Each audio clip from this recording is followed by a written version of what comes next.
And I want to run this next segment dealing with the Supreme Court, though, right? Because in this case where you have, listen, everybody's going to have their own opinion as to pro-life, pro-choice, right? And everybody has the right to have their nuanced opinion.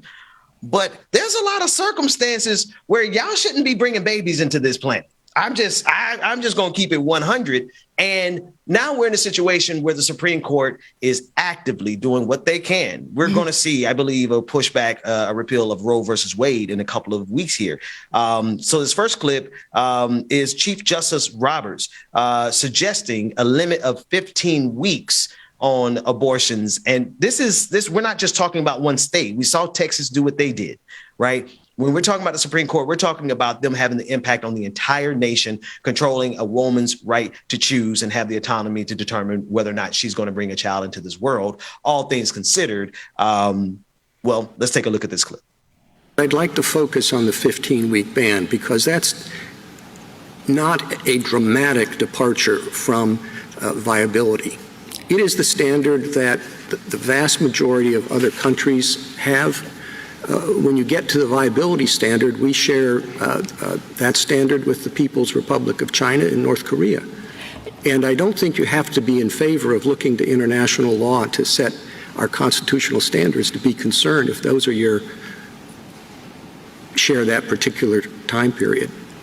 I think there's two questions there, Your Honor, if I may. First, that is not correct about international law. In fact, the majority of countries that permit legal access to abortion allow access right up until viability, even if they have nominal lines earlier. So, for example, Canada, Great Britain, and most of Europe allows access to abortion right up until viability, and it also doesn't have the same barriers in place. What do you mean, even if they have nominal lines earlier? Some countries, Your Honor, have a nominal line of 12 weeks or 18 weeks, but they permit legal access to abortion after that point for broad social reasons, health reasons, socioeconomic reasons. So their regimes really aren't comparable, and they also don't have the same types of barriers that we have here. Clip is of Justice Sonia Sotomayor, and she's speaking, saying the following: will this institution survive the stench that this creates in the public perception that the Constitution and its reading are just political acts? And she's talking very directly about the political move right now that's been in play for decades by conservatives to stop a woman's right to choose. Let's take a listen into Justice Sotomayor. It's bodily autonomy, right? The right to control my body. The right to not be forced to have a child, and all that comes with that, the dangers of childbirth, the taking care of a child, all those things, those are burdens on women, and only women have to suffer them. And so it seems, like we should be able to choose whether or not we want to have a child or not. And it would be great if we didn't have to be forced to have sex, and that happens a lot too. I bet you 1 in 3 of these women have been raped. I have been raped. If I'd gotten pregnant in that, imagine being forced to have the baby. So, yeah, these are important issues. We're here once again at the Supreme Court to protect abortion rights. And we're not going to let those anti-choice state legislators take away our rights and our freedom. It's our freedom that's at stake. This case is the first time in 50 years that the court is hearing a case that directly challenges Roe versus Wade. I am one of the 1 in 4 women who have had an abortion. I remember when abortion was criminalized before Roe versus Wade. But you know what? I survived. Many women did not survive, especially black women. And so I know personally how devastating the consequences of restrictive abortion laws can be. Rebecca, I want you to get in there, but that correction, that clip that we just listened to was from ACT.tv. It was Representative Barbara Lee speaking at a protest outside of the Supreme Court, and then there were some other activists there as well. But we have more, but I want you to jump in there.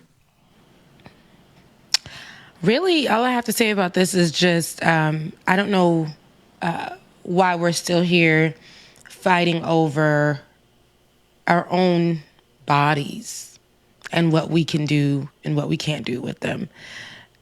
abortion doesn't only come because we're out here just being reckless.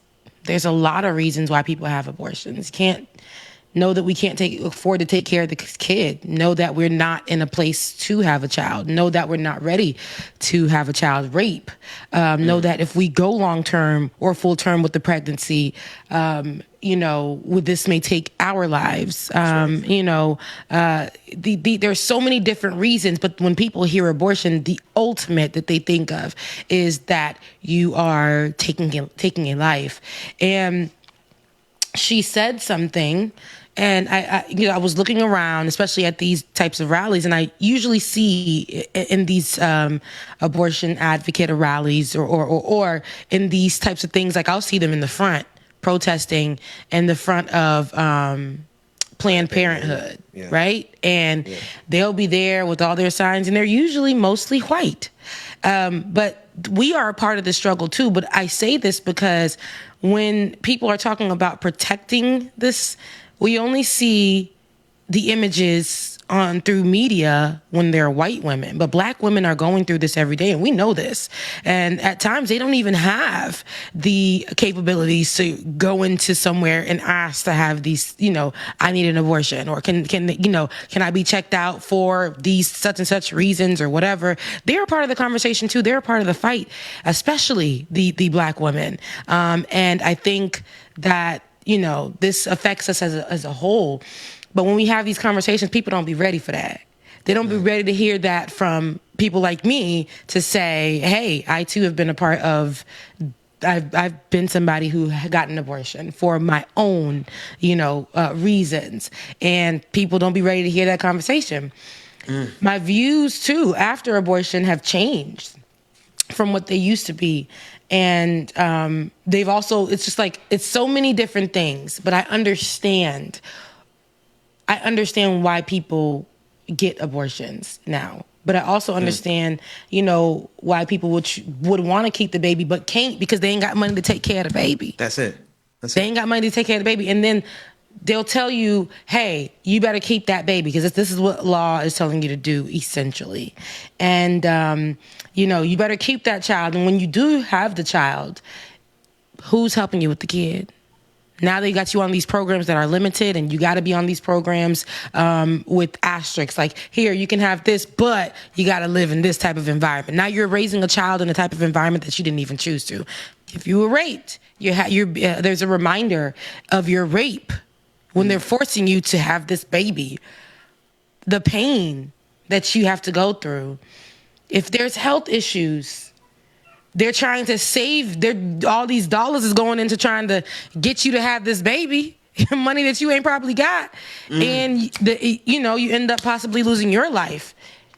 It's just so many things that go into this, but I don't understand why there's no rulings over a man's D-I-C-K. Come on. But ain't no rulings over a man's penis or privates. But there's so much when it comes to a woman's body. That's right. There is so much law and order when it comes to a woman's choice and her body. And the people who are sitting at the table are usually white men making that choice for us. That's it.